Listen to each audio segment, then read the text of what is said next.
142. O thou dear handmaid of God, praise thou God because thou art favoured at his holy threshold, and cherished in the kingdom of his might. Thou art the head of an assembly which is the very imprint of the company on high, the mirror image of the all-glorious realm. Strive thou with heart and soul, in prayerful humility and self-effacement, to uphold the law of God and spread his sweet savours abroad. Endeavour thou to become the true president of the assemblies of spiritual souls, and a companion to the angels in the realms of the All-Merciful. Thou didst ask as to the 10th to the 17th verses of the 21st chapter of St. John the Divine's Revelation. Know thou that according to mathematical principles, the firmament of this earth's brilliant day-star hath been divided among 12 constellations, which they call the 12 zodiacal signs. In the same way, the sun of truth shineth out from and sheddeth its bounties through 12 stations of holiness, and by these heavenly signs are meant those stainless and unsullied personages who are the very wellsprings of sanctity and the dawning points proclaiming the oneness of God. Consider how, in the days of the interlocutor Moses, there were 12 holy beings who were leaders of the 12 tribes, and likewise, in the dispensation of the Spirit, Christ, note that there were 12 apostles gathered within the sheltering shade of that supernal light, and from those splendid dawning points the Sun of Truth shone forth even as the sun in the sky. Again, in the days of Muhammad, observe that there were 12 dawning points of holiness, the manifestors of God's confirming help. Such is the way of it. Accordingly did St. John the Divine tell of 12 gates in his vision, and 12 foundations. By that great city, the holy Jerusalem descending out of heaven from God, is meant the holy law of God, and this is set forth in many tablets, and still to be read in the scriptures of the prophets of the past. For instance, that Jerusalem was seen going out into the wilderness. The meaning of the passage is that this heavenly Jerusalem hath 12 gates, through which the blessed enter the city of God. These gates are souls, who are as guiding stars, as portals of knowledge and grace, and within these gates there stand 12 angels.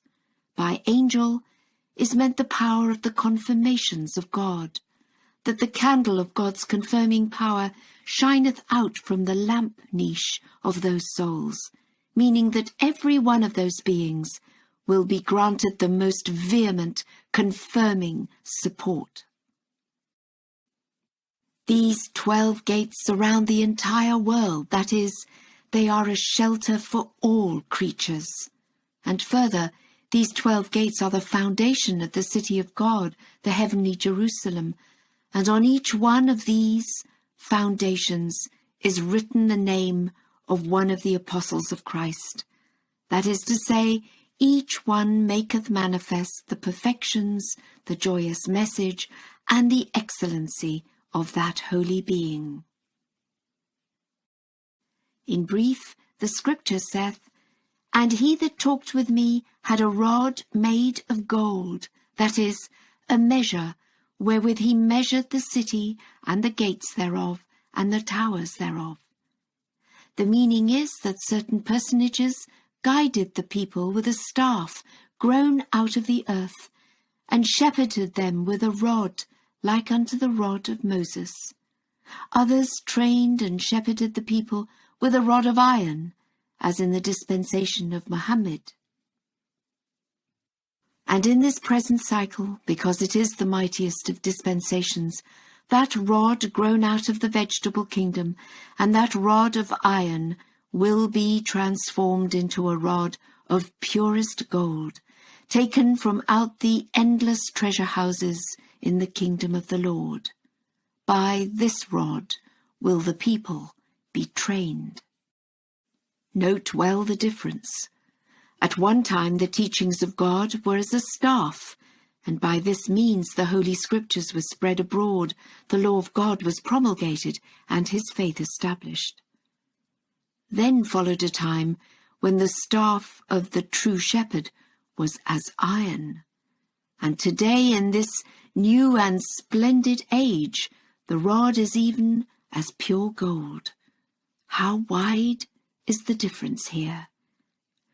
Know then how much ground hath been gained by the law of God and his teachings in this dispensation, how they have reached such heights that they far transcend the dispensations gone before. Truly this rod is purest gold, while those of other days were of iron and wood. This is a brief answer that hath been written for thee, because there was no time for more. It is certain that thou wilt forgive me. The handmaids of God must rise to such a station that they will by themselves and unaided comprehend these inner meanings and be able to expound at full length every single word. A station where, out of the truth of their inmost hearts, a spring of wisdom will well up and jet forth even as a fountain that leapeth from its own original source.